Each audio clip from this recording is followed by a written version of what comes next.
Hulaan nyo nga kung saan na naman kami papunta for today's video. Maaga pa nga lang ay gising na kami at nag-asikaso na din. Mag-aalas 4 pa nga lang ng umaga niyan kaya ganyan pa yung mata ko. Yun nga, after ko maghilamos sa toothbrush, as usual, nagtimpla naman ako ng kape. Pampawala na nga din ng antok at masarap din simula ng umaga habang nagkakape. Gising na din pala dyan si Gian kaya kinain na namin yung niluto ni Lola na saging. Meron din pala ditong maruyan na niluto ni Lola para may baon kami. Masarap nga to kapag mainit pa kaya tinikman ko muna. Nabusog na nga din ako dyan kaya naman maya-maya pa ay naglakad na kami papunta sa kanto para mag-abang ng jeep. Kaso sumunod naman tong mga aso. Si Bruno, nag-iba.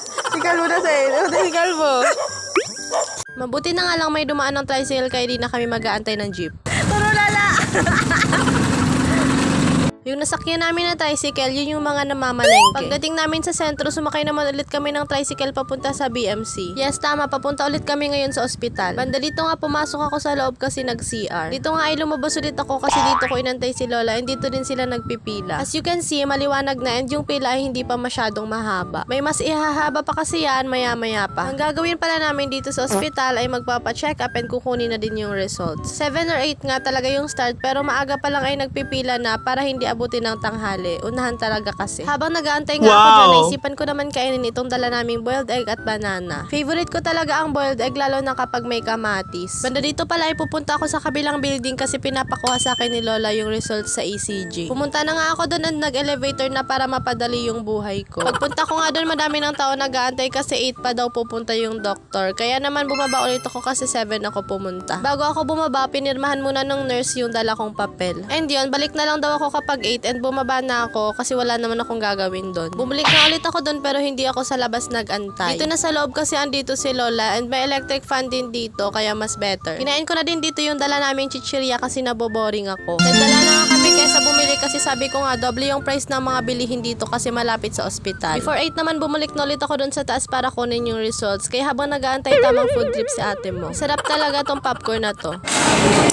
Guys, nakuha ko na yung result ni Lola sa ECG. Ito na siya. So, ngayon, inaantay ko na lang bumaba yung elevator kasi tagal. So, after nito, kukunin ko naman yung results sa blood. Sa blood ata or sa eyes. Ewan ko, basta may kukunin pa result after na to. Haggard. Hindi ba binigyan ako hikaw? Nawala ko. I'm here sa baba. Okay, ito na ako sa labas. So, pupunta na ulit ako kay Lola. Kasi need niya itong result and kukunin ko din yung ibang results niya. Rest.